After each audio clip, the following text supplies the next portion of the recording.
कहते हैं खुशामदीद। मैं हूं सादिया साथ और मैं हूं सनिया मलिक और मैं हूं जवाद कमाल। हेडलाइंस आप जान चुके हैं, बुलेटिन का आगाज करेंगे। आपको खबर दें, मकबूजा जम्मू कश्मीर के सयाहती मकाम पहलगाम में फायरिंग। राइटर्स के मुताबिक 25 सयाह हलाक जबकि मुतादिद जख्मी हुए हैं। रॉ से जुड़े सोशल मीडिया अकाउंट्स ने हमले के फौरी बाद पाकिस्तान के खिलाफ शुरू कर दिया। हस्ब रिवायत भारतीय मीडिया ने भी मनगढ़ंत झूठा प्रोपेगेंडा नशर करना शुरू कर दिया है और हमले में मजहब का इस्तेमाल करते हुए गैर मुस्लिमों को निशाना बनाने का ड्रामा भी किया गया। भारत रिवायती तौर पर अहम मौके पर फॉल्स फ्लैग ड्रामा रचाकर दुनिया की तवज्जो हटाना चाहता है। सीनियर दिफाई तजियाकार हारिस नवाज साहब ने हमें ज्वाइन किया, उनसे इस बारे में मजीद बात करेंगे। हारिस साहब, बहुत शुक्रिया अपना वक्त देने के लिए।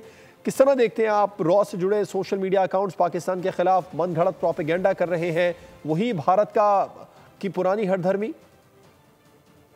देखें, ये हमेशा भारत का वतीरा रहा है कि ये जब भी कोई इनका वजीर मुल्क से बाहर जा रहा था, प्राइम मिनिस्टर, या बाहर से कुछ दिखने, जैसे अब अमेरिकन वाइस प्रेसिडेंट आ रहे हैं इंडिया, उससे पहले ये स्टेज ड्रामा करते हैं। ये इसी तरीके से हमेशा इनका ये है कि ये फॉल्स फ्लैग ऑपरेशन करते हैं और इल्ज़ाम पाकिस्तान पे सोचे समझे बगैर लगाते हैं। ना कोई प्रूफ होता है, ना कोई एविडेंस होती है, ना कोई इंक्वायरी करते हैं, ना इन्वेस्टिगेशन करते हैं। उनकी रॉ और इंडियन मीडिया जो कि हमेशा के जहर उगलना शुरू कर देता है। मुझे हैरानी किस किस्म की ये भारत की हुकूमत और इनका सोशल मीडिया जिस तरह की बातें करता है, और ये हमेशा से ऐसा ही होता है। और ये नरेंद्र मोदी इस वक्त किंगडम सऊदी अरेबिया गया हुआ है, अमेरिकन वाइस प्रेसिडेंट इंडिया आ रहे हैं और इससे पहले स्टेज जमा करके पाकिस्तान को इल्जाम करा रहे हैं, जबकि इनकी मुसल्लह फौज जो है वो वहाँ पर बिल्कुल नाकाम हो चुकी है। वहाँ पर जो जुल्म बर्बरी की तस्वीरों के ऊपर कर रहे हैं वो नहीं कर सकते हैं, जिसकी वजह से असल बात यही है कि ये खुद पाकिस्तान को ब्लेम कर, जबकि इंडिया खुद ग्लोबल टेररिज्म कर रहा है दुनिया के अंदर। इसके मेरे ख्याल में ये अब दुनिया इनकी बातों से कोई आइडिया नहीं लेती है, ना इनकी बात पे यकीन करती है, और ये खुद इनको मैरिज में जिस तरीके से भोंडा प्रोपेगेंडा किया जाए। राइट हारिस नवाज साहब, अब ये सब बातें पुरानी हो गई हैं। हमेशा से ऐसा रहा है कि जब भी कोई ना कोई गैर मुल्की रहनुमा भारत आता है तो भारत ये छुपाने की कोशिश करता है कि वो मकबूजा जम्मू कश्मीर में वहाँ पर हालात जो हैं हुकूमत की सिक्योरिटी और हुकूमत के काबू से बाहर हैं। अब दुनिया को भी इस बात का इदराक हो जाना चाहिए, भारतीय नेग्लिजेंस सबके सामने आनी चाहिए। आई थिंक अब दुनिया समझती है। देखें, इंडिया के साथ उनके स्ट्रेटेजिक इंटरेस्ट हैं, इंडिया को उनकी ज़रूरत है। अमेरिका इंडिया को पाकिस्तान चाइना के खिलाफ प्रॉक्सी के तौर पे इस्तेमाल करता है, इसलिए वो इसकी बात को इग्नोर करते हैं। मेरे ख्याल में ये डुप्लीकेट पॉलिसी जो है ना, ये डुअल पॉलिसी, ये अब जो बाहर के ममालिक हैं इनको ख़त्म करनी चाहिए और भारत का असल मकरूज चेहरा दुनिया को बताना चाहिए कि किस तरीके से ये कनाडा में दहशतगर्दी कर रहे हैं, अमेरिका में मनसूबा था, फिर पाकिस्तान के 20 हमारे शहरी इन्होंने शहीद किए जो अफगान ये कश्मीर कॉज को सपोर्ट करते थे, और अब फिर जब भी कोई ऐसी डिग्निटी आ रहा होता है ये ऐसी हरकत करते हैं। आई थिंक अब ये इनका घिसा पिटा बात कोई भी नहीं समझता। सर्जिकल स्ट्राइक जो ये करते हैं, प्लान करते हैं, फ्लैग फॉल्स ऑपरेशन करते हैं, हमेशा इसके पीछे इनका कोई ना कोई हाथ होता है, रॉ का, इंडियन गवर्नमेंट का। और अपने एरिया में 28 सयाह इन्होंने मरवा दिया आपको, और वो अमित शाह जो एक बहुत बड़ा आरएस का एक खास रुकन है, वो अब जाके पाकिस्तान को ब्लेम करें, ना इंक्वायरी करें, कोई बात करें, कोई पता चले, पाकिस्तान को एविडेंस दे, पाकिस्तान हुकूमत खुद इंक्वायरी करे। तो आई थिंक इस तरह से देखें तो ये अब इनकी बात को कोई नहीं मानता। बिल्कुल, इनकी बात को अब कोई नहीं मानता क्योंकि दुनिया को पता चल चुका है। ब्रिगेडियर हारिस नवाज साहब, बोल को वक्त दिया, आपका बहुत शुक्रिया। और अब कुछ बात की नाज मामले की कर लेते हैं। सिंध का पानी चोरी नहीं होने देंगे, पीपल्स पार्टी और पीटीआई हम आवाज। सेनेट में दिया हुकूमत को करारा जवाब। दोनों जमातों के अरकान चेयरमैन सेनेट की दायस के सामने पहुंच गए। पीपल्स पार्टी ने वॉकआउट किया, चेयरमैन सेनेट अरकान को मनाते रहे। वजीर कानून भी मामला ठंडा करते रहे, कहा कि नहरों का मामला साथ बैठकर हल कर लेंगे। शिबली फराज ने कहा, हम मुल्क पर परस्त हैं, पाकिस्तान खप्पे वाली पार्टी है। नहरों का मामला सेनेट जा पहुंचा, पीपी अरकान सरापा एहतजाज, पीटीआई भी हम नवा बन गई। सेनेट का इजलास शुरू होते ही शोर शराबे की नजर हो गया। पीटीआई और पीपल्स पार्टी का मुश्तरका एहतजाज, दोनों जमातों के अरकान चेयरमैन सेनेट की डाइश के सामने आ गए। पीपल्स पार्टी के सेनेटर्स ने ऐवान से वॉकआउट किया।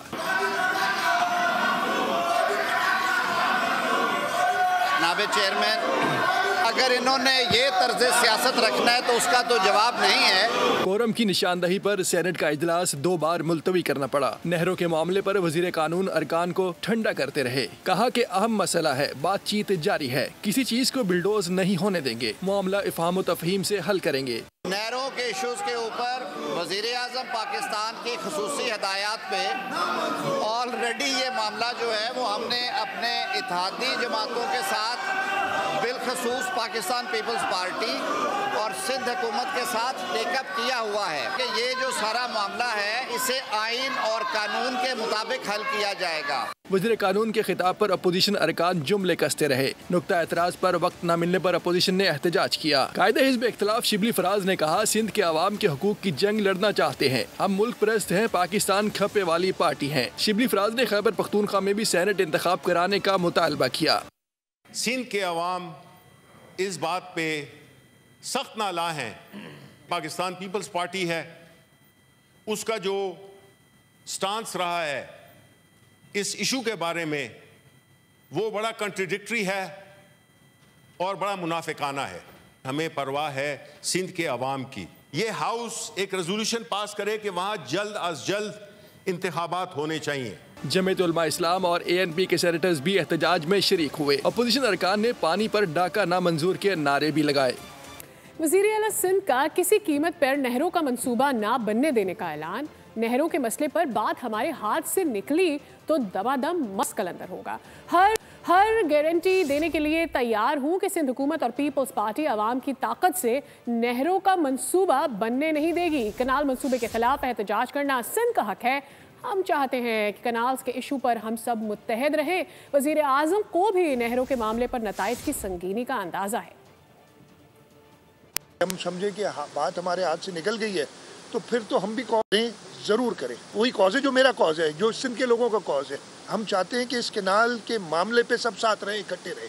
प्रोजेक्ट का अप्रूवल इकनिक में नवंबर से रुका हुआ है, इकनिक ने अप्रूव नहीं किया। इन कैनाल्स को रोकना है, इसलिए क्यों रोकना है? तो इसलिए कि पसंद नहीं है कैनाल रोकना, इसलिए कि ये इस मुल्क की बेहतरी के लिए नहीं है, इस सूबे की बेहतरी के लिए नहीं है। इस वक्त आपके पास पानी मौजूद नहीं है एडिशनल नहरों के लिए। बहुत सिंपल बात है। प्राइम मिनिस्टर साहब इंसाफ से काम करेंगे, मुझे पूरी उम्मीद है। इसलिए कि मैं ये कहूँगा ना कि उन्हें पता है कि कॉन्सिक्वेंसेस क्या है, इसके सबको पता है। मुराद अली शाह सिंध के किसानों की फिक्र करें, पंजाब के किसानों के लिए उनके वारिस मौजूद हैं। वज़ीर इत्तलात पंजाब अज़मा बुखारी का रद्द-ए-अमल। कहा, इस साल रिकॉर्ड गंदम पैदा हुई, जनूबी पंजाब की खुशहाली और दो सूबों के एहसाब पर सवार है। मुराद अली शाह सड़कें बंद करने वाले मुजाहिरीन की हिमायत कर रहे हैं, उन्हें गंडापुर से मुख्तलिफ नजर आना चाहिए। और किनास तनाज़े पर पंजाब के चंद वज़रा उल्टे सीधे बयानात दे रहे हैं। ऐसे बयानात वफाक को मुश्किल में डाल सकते हैं। सीनियर वज़ीर सिंध शर्जील इनाम मेमन का आज़मा बुखारी के बयान पर रद्द-ए-अमल। कहा कि राना सनाउल्लाह से किनास के मामले पर फिर बात हुई, कोशिश है मसले का हल निकल आए। पार्टी ने हमेशा यही स्टांस रखा है कि ये मुतनाज़ा कैनाल ना बनाए जाएं। PMLN के कुछ स्पॉयलर्स हैं, वो रोज़ाना उल्टे सीधे बयानात भी दे रहे हैं। कुछ उनके वज़रा भी हैं जो उल्टे सीधे बयानात दे रहे हैं कि वो चाहते हैं कि जी ये चीज़ें स्पॉयल हों, वो कोई गर्म बात करें, हम उस पर उन्हीं के फील्ड में खेल के हम भी कोई गलत बात करें, कोई चीज़ें मज़ीद ख़राब हों। तो मैं चाहता हूँ, अपील करूँगा प्राइम मिनिस्टर साहब से, कुछ स्पॉयलर्स उनको बड़े मौदबाना अल्फाज में उनको समझाएं, उनको इस मामले की संजीदगी का उनको बताएं। PMLN के संजीदा लोगों से बातचीत हो रही है। वज़ीर आज़म के मुशीर राना सनाउल्लाह ने नहरों के मंसूबे पर सिंध के तहफ़्फ़ुज़ात दूर करने की ठान ली है। पीपल्स पार्टी के बाद दीगर सियासी जमातों के रहनुमाओं को फ़ौन घुमा दिया है। राशिद सुमरो और अयाज लतीफ़ पलेजो को मुज़ाकरात की पेशकश की। दोनों रहनुमाओं ने साफ कह दिया, पहले मंसूबा रोके फिर बात आगे बढ़ेगी। कैनाल्स का मामला हल कराना है। वज़ीर आज़म के मुशीर राना सनाउल्लाह डट गए। पीपल्स पार्टी के बाद दीगर को भी फोन घुमा दिया। राना सनाउल्लाह का सबसे पहले JUI के सेक्रेटरी जनरल राशिद सोमरो से राब्ता। कैनाल्स के मामले पर मुज़ाकरात की पेशकश कर दी। राशिद सोमरो ने भी साफ साफ कह दिया, सिंध के पानी पर कोई समझौता नहीं, पहले कैनाल्स पर काम रोको फिर बात करेंगे। राना सनाउल्लाह ने कौमी अवामी तहरीक के सरबराह अयाज लतीफ़ पलेजो से भी राब्ता किया, वफाक के मौक़िफ़ से आगाह किया। वज़ीर आज़म का पैगाम भी सुना दिया। कहा, नहरों का मसला गुफ्तगू के जरिए हल करना चाहते हैं। अयाज लतीफ़ पलेजो ने भी खूब भड़ास निकाली। कहा कि नहरों के मामले पर सिंध के साथ शदीद नाइंसाफी की गई। सिंध वालों का मौक़िफ़ एक है, पहले कैनाल्स का मंसूबा बंद किया जाए। हुकूमत पानी के मसले पर संजीदा नहीं है। इस वक्त पीने के लिए पानी दस्तियाब ही नहीं है। सेनेटर शहरी रहमान की पार्लियामेंट हाउस के बाहर मीडिया से गुफ्तगू। कहा कि हम मुल्कगीर पार्टी की हैसियत रखते हैं, कौमी मसले पर संजीदगी दिखाने की ज़रूरत है। रहनुमा ANP अमल वली खान ने कहा कि शर्म से कह रहा हूँ कि हुकूमती पार्टी कोरम की निशानदही कर रही है। हुकूमत और अपोजिशन मिलकर कौम को बेवकूफ़ बना रही है। ये निज़ाम जमहूरी निज़ाम नहीं। ये पानी का मसला क्यों इसकी तकसीम मुतनाज़ा फिर कर रहे हैं? हम बिल्कुल चाहते हैं कि ये मसले हल हों, गुफ्तो शनीद से हों, लेकिन देर पीपल्स पार्टी ने नहीं की। ये अच्छी तरह कोई सुन ले, क्योंकि हम नहीं चाहते कि हम मज़ामती सियासत करें, लेकिन सबको पता है पीपल्स पार्टी को अच्छी तरह ठोक बजा के मज़ामती सियासत करनी आती है। सेनेट में से हमने इसलिए अभी वॉकआउट किया है कि कोई इस बात को सुन नहीं रहा था कि सेनेट के अंदर हुकूमती पार्टी पाकिस्तान मुस्लिम लीग कोरम की निशानदही कर रही है। सेनेट के साथ क्या मजाक हो रहा है? सेनेटर्स हाउस के अंदर है, लेकिन किसी के इशारे पे बाहर है, क्योंकि उनके इशारे पे कोरम पॉइंट आउट होना है और सेनेट में बायस मुबाइसा नहीं होना। मैं कब से कह रहा हूं कि ये निज़ाम जमहूरी निज़ाम नहीं है। को खबर देंगे कि सैकड़ों जाने लेने वाले डंपर ड्राइवर्स को अब भी होश न आया है। रेस का जुनून सवार हो गया। कराची सुपर हाईवे पर ट्रैफिक हादसा कैसे रोनुमा हुआ, बच जाने वाले अफराद ने बता दिया। कहा 2 डंपर्स में रेस लग रही थी, एक गाड़ी को हिट किया, बच्चे समेत 5 अफराद जख्मी हुए। पुलिस ने जिम्मेदार ड्राइवर्स को गिरफ्तार करने का दावा कर दिया। खुर्रम गुलजार की रिपोर्ट देखिए। किसी की जान की परवाह ना ही चालान की कोई फिक्र है। शहर कायद में मौत बांटता हैवी ट्रैफिक हथे से उखड़ गया। कराची में डंपर ड्राइवर ने तमाम हदें पार कर दी। गुलशन मेहमान ट्रैफिक हादसा कैसे रोनुमा हुआ, सनसनीखेज इंकशाफात सामने आ गए। पिकनिक मनाकर आने वाली फैमिली को रेस लगाते 2 डंपर्स ने कुचल डाला। हादसे में बच्चे समेत 5 अफराद जख्मी हुए। एनी शाहिद जो ने खौफनाक हादसे की आप बीती सुनाते हुए लरस गया। 2 ट्रॉले जो थे वो तेज स्पीड में आ रहे थे ना, और हम जैसे ही हमने यू टर्न किया तो एक ट्रॉले ने हमें पीछे से हिट किया।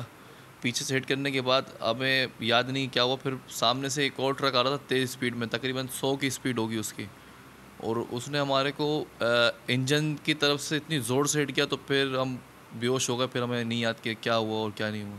टक्कर मारकर डंपर ड्राइवर हमेशा की तरह मौका वारदात से फरार हो गया। हादसे में बच जाने वाले खानदान के अफराद ने जख्मियों को अस्पताल मुंतकिल किया। हम लोग सारे भागते हुए, सबसे पहले मैं आगे गया तो मैंने देखा जो हमारा दोस्त शीशे से बाहर निकल के गिरा था, उसका सर और डंपर का टायर उसके बिल्कुल पास था और वो बेहोश था। फिर हमने उसको उठा के फटाफट एम्बुलेंस को बुलाया, उसको डाला। फिर एक छोटे बच्चे को हमने जल्दी से एम्बुलेंस में डाला। पुलिस ने दावा किया है कि जिम्मेदार ड्राइवर्स को गिरफ्तार कर लिया गया है। कुछ बात करेंगे गजा में इसराइली फौज और यमन में अमरीकी फौज के हमलों में मजीद 41 शहीद और दर्जनों जख्मी हो गए हैं। फलस्तीनी मज़ाहमती तंजीम हमास के अस्करी विंग अल-कसाम ब्रिगेड ने इसराइली फौजियों पर हमले की नई वीडियो जारी कर दी है।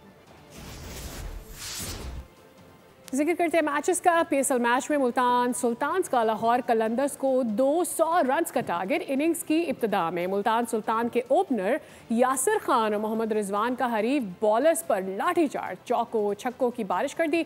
ओपनिंग पार्टनरशिप में 89 रन्स की शराकत से लाहौर कलंदर्स की बॉलिंग लाइन का हशर कर दिया। यासिर खान 87 रन्स के साथ टॉप स्कोरर रहे। उस्मान खान ने 39 और मोहम्मद रिजवान ने 32 रन स्कोर किए।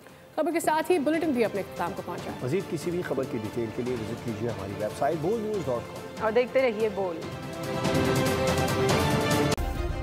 सब्सक्राइब करें और बेल दबाएं ताकि कोई खबर रह न जाए।